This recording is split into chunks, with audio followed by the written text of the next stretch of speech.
नमस्कार दोस्तों, एक बार फिर से हाजिर हूँ मैं संध्या चौधरी। और कल जो चीजें हुई उसी पर बात करेंगे कि आखिर इस पूरे मामले में कल सुमित महल का नाम क्यों घसीटा गया। क्योंकि बहुत सारे लोगों के जहन में ये सवाल आ रहे थे कि सुमित महल का नाम क्यों, मतलब इतनी सारी चीजें तो चल ही रही थी।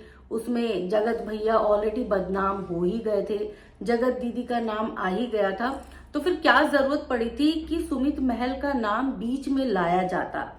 तो देखो, ये जो खेल है ये बहुत गहराई से सोच समझ के खेला जा रहा है।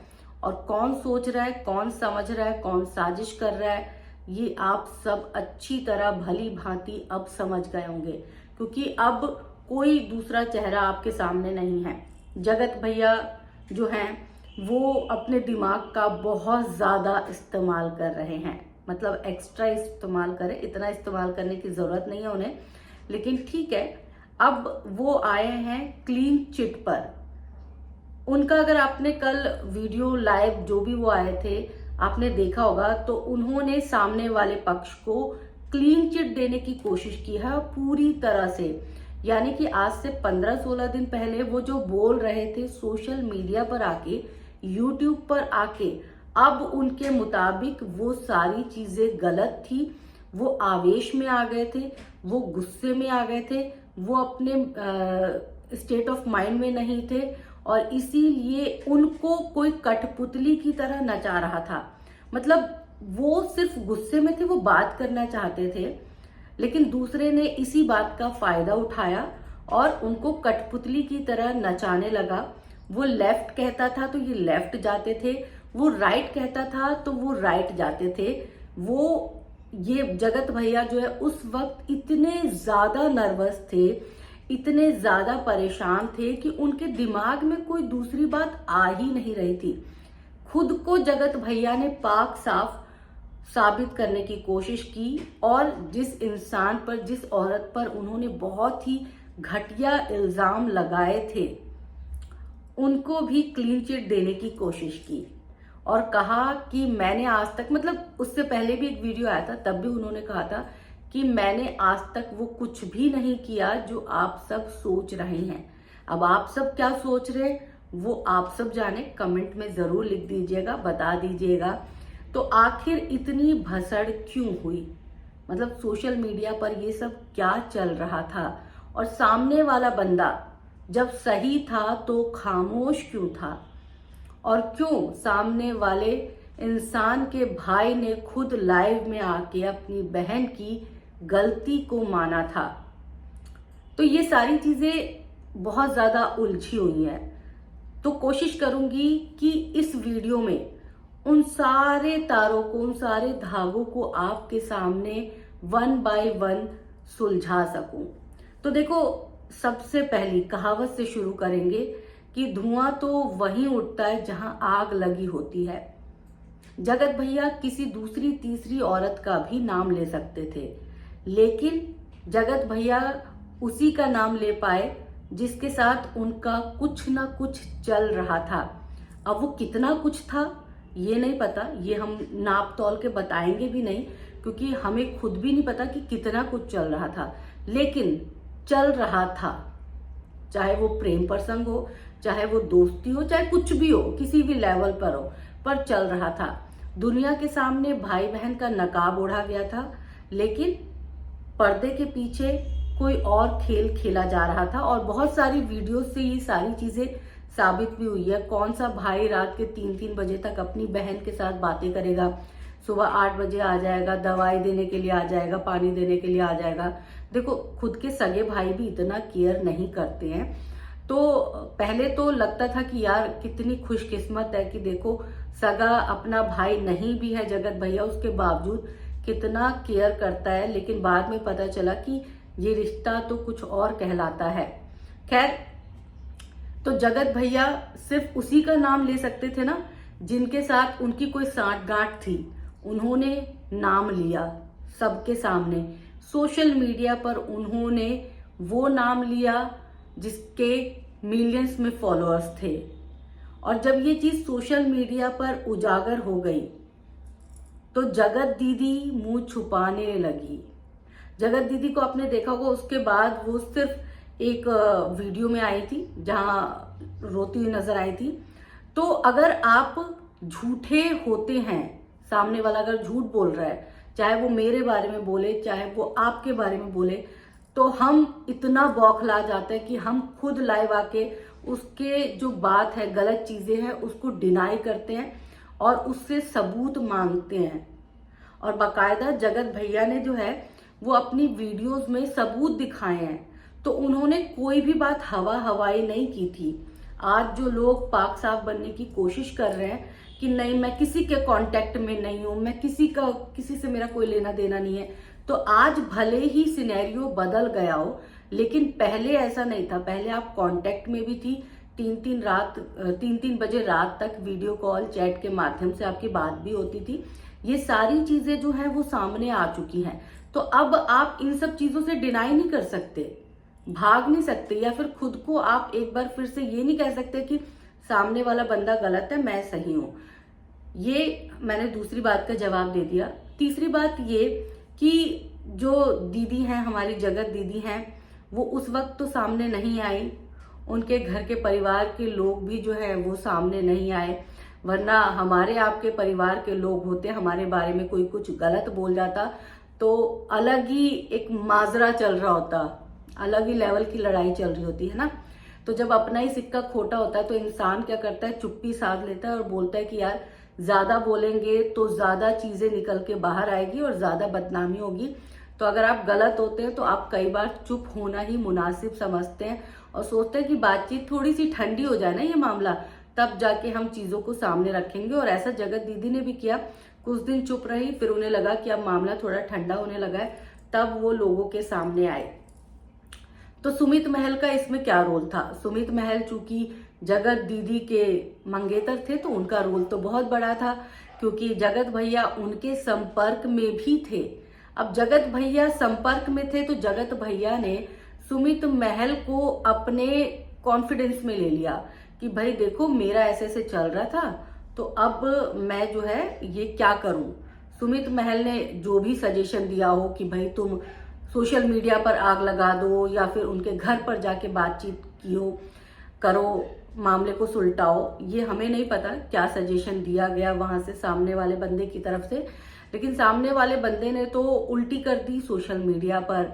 अब चीजें चल ही रही थी, एक लीगल चीजें चल रही थी एक तरफ, दूसरी चीज जो है वो परिवार का प्रेशर आ गया था, माँ का, बाप का, भाई का, बहन का, सबका प्रेशर था, दोस्तों का प्रेशर था। तो कुछ दिनों तक वो बंदा शांत रहा, लेकिन कहते हैं ना कि जो बंदा खुराफाती होता है वो इतनी जल्दी तो शांत नहीं हो सकता ना। अब उस बंदे के अंदर जो है हलचल चल रही थी कि भाई मेरे को तो बात करनी है, मेरा उसका मेल ईगो एक्चुअल में हर्ट हो गया था। अब मेल ईगो हर्ट हो गया तो भाई उसका सेटिस्फेक्शन तो बहुत जरूरी है। तो वो बंदा जो है वो लगा हुआ था अपने आप को सेटिस्फाइड करने में, और उसको कहीं ना कहीं अब लग रहा था कि अब चूंकि मामला सारा शांत हो रहा है तो उसे पछतावा हो रहा था कि यार ये मैंने क्या कर दिया। शादी हो भी जाती तो मुझसे बात होती रहती, नहीं भी होती तो मुलाकात होती रहती, कुछ तो ऐसा जरिया निकलता कि चीजें मेरे हाथ में रहती, मैं कमांड करता रहता। क्योंकि अगली बंदी जो है वो पूरा फुल प्लानिंग कर चुकी थी कि अब वो शादी करके शिफ्ट हो जाएंगी, अपना घर बार देखेंगे, अपनी बेटी को देखेंगे, अपना परिवार देखेंगी। ये एक अच्छा डिसीजन था, लेकिन सामने वाले बंदे को ये एक्सेप्ट नहीं था। सामने वाले बंदे को दोनों हाथ में लड्डू चाहिए थी, इस हाथ में भी इस हाथ में भी। अब वो टेस्ट बदलना चाहते थे ना, तो समझ रहे हैं आप मेरी बात। तो फिर उसके बाद जगत भैया का जब मेल ईगो थोड़ा सा शांत हुआ, उन्हें लगा कि यार मैंने बहुत डैमेज कर दिया है, अब तो मुझे इनसे माफी मांगने से भी माफी नहीं मिलेगी। तो उन्होंने कल एक बार फिर से सोशल मीडिया पर हलचल फैला दी और सोशल मीडिया पर उन्होंने सामने वाले को क्लीन चिट देने की कोशिश की। और इस पूरे मामले में किसको फंसाया? जगत दीदी के मंगेतर को। उनको फंसा दिया, उनको इसलिए फंसा दिया क्योंकि वो बंदा तो अपने लिए सफाई दे ही नहीं सकता। अब इनको पता था कि वो बंदा ना मीडिया में नहीं आएगा, वो सोशल मीडिया पर भी नहीं आएगा। अपने लिए वो अभी इतने दिनों से खामोश था, सिर्फ एक बार लाइव आया था, तो अब क्या ही वो लाइव आके अपने बारे में बोलेगा। तो मैं जो भी बोलूंगा ना वो सब जनता मान लेगी, लेकिन जनता इतनी बेवकूफ थोड़ा ना है। जनता ने आपको बनाया है तो जनता को पता है कि आप किस लेवल के इंसान हैं। सुमित महल के बारे में बहुत कुछ बोला कि उसी ने मुझे उकसाया है, उसकी वजह से मैंने ये सारी कुछ बोली है। उसने मुझे बोला कि जाओ मार्केट में आग लगा दो। उसने मुझे बहुत गलत गलत बोलने के लिए भी बोला। मैंने तो बहुत सारी बातें ऐसी बोली जो गलत थी जगत दीदी के बारे में। मैं तो उस परिवार के बारे में, माफ कीजिएगा हिचकी आ रही है, मैं तो उस परिवार के बारे में ऐसा सोच भी नहीं सकता। हमारा रिश्ता तो बड़ा पवित्र था, हमारा, मेरे से तो ये करवाया गया, मैं तो सिर्फ बात करना चाहता था। लेकिन सुमित महल ही वो शख्स है जो मुझसे दिन में 5-5 घंटे बात करता था, मुझे समझाता था, स्ट्रेटेजी बताता था कि कैसे क्या कब करना है। तो सुमित महल को जो इन्होंने बात की थी सचिन जी ने, उन्होंने की थी 7 नवंबर को, और ये सारा मामला 14 नवंबर तक जो है सोशल मीडिया पर आया था। तो जब 7 नवंबर से ही बात चल रही थी तो 7 दिन, एक हफ्ता कैसे लग गया आपको सोचने के लिए? आप तो तुरंत 7 नवंबर को ही सोशल मीडिया पर आते, बोल देते, यानी कि आप तब भी वेट एंड वॉच कर रहे थे कि अब वो आएगी, मेरे से बात करेगी, मतलब इस स्थिति में थे, यानी कि आपका दिमाग पूरा चल रहा था। तो अब ये खेल क्यों? क्योंकि कहीं ना कहीं अब जगत भैया को लग रहा है कि शादी तो टूट गई है। बार बार उन्होंने अपने कल के लाइव में 2 बार ये जिक्र किया कि शादी हो रही है, शादी हो रही है। वो ये दिखाने की कोशिश कर रहे थे कि तो मैं तो ये सारी चीजें देख नहीं रहा हूं, तो मुझे पता नहीं है, मेरे हिसाब से तो शादी हो रही है, इस टाइप से उन्होंने बोलने की कोशिश की। लेकिन हम सभी जानते हैं कि वो सोशल मीडिया पर हर एक बंदे को देख रहे थे, कौन उनके बारे में क्या बोल रहा है, वो सब बारीकी से जांच रहे थे, परख रहे थे, वरना वो कुछ जो है रिएक्शन चैनल वालों का नाम इतनी आराम से नहीं ले लेते, और हर इंफॉर्मेशन जगत भैया को पता थी। खैर, तो उन्हें ये पता ही नहीं था कि सुमित महल भी अपने पक्ष में बोलेगा। लेकिन जैसे ये वीडियो आई, सुमित महल ने भी वो वीडियो देखी और अपना पक्ष तुरंत रख दिया। यानी कि कहीं ना कहीं घालमेल तो था, देखो गड़बड़ तो थी, लेकिन अगर हम कहें कि 50% गलती सुमित महल की थी और 50 इसकी थी, तो नहीं, ऐसा नहीं था। सुमित महल की 20% गलती थी तो 80% गलती जगत भैया की ही थी, क्योंकि जगत भैया ने तो अपने मुंह से वो सारी बातें बोली है ना। फिर चाहे वो गलत हो सही हो, लेकिन सोशल मीडिया पर उन्होंने अपने मुंह का इस्तेमाल किया है, उन्होंने सुमित महल के मुंह का इस्तेमाल नहीं किया। या फिर सुमित महल लाइव आया तो उन्होंने जो है वो जगत दीदी के बारे में एक शब्द भी नहीं बोला।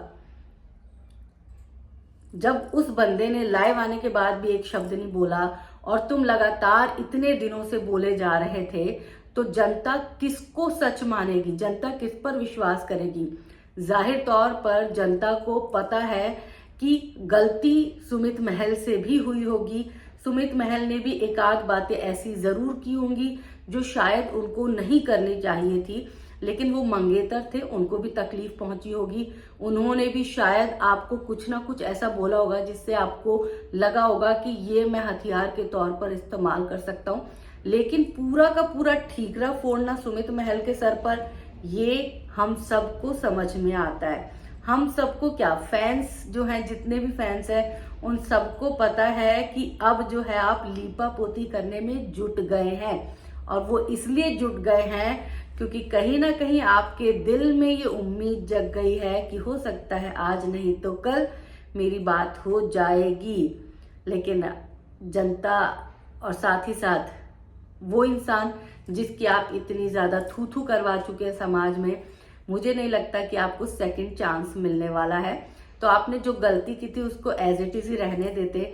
समय जो है बड़ा से बड़ा घाव, बड़ा सा बड़ा जख्म जो है वो भर देता है। तो शायद ये चीजें कुछ दिनों के बाद लोगों को याद भी नहीं रहती, लेकिन आप खुद सोशल मीडिया पर आके जो है अपने जख्मों को कुरेद रहे हो और दूसरे वाले के भी, मतलब सामने वाले के जख्म भी कुरेदे जा रहे हैं। तो ठीक है, जनता फैसला करेगी कि कौन सही है कौन गलत है। और आप सब कमेंट करके बताइएगा कि क्या लगता है आपको कि सुमित महल को जो है वो निशाना बनाया, टारगेट बनाया गया या बलि का बकरा बनाया गया है, या फिर सचिन जो हमारे जगत भैया हैं वो 100% सही हैं, वो अपने स्टेट ऑफ माइंड में नहीं थे इसीलिए उनको भड़का दिया गया। किस किस को लगता है ये? वैसे हंसने वाली बात है, मुझे तो बहुत हंसी भी आ रही है कि कोई कैसे किसी को उकसा के इतने बड़े कांड करवा सकता है। खैर, आप सब बताइएगा, आप सबको क्या लगता है।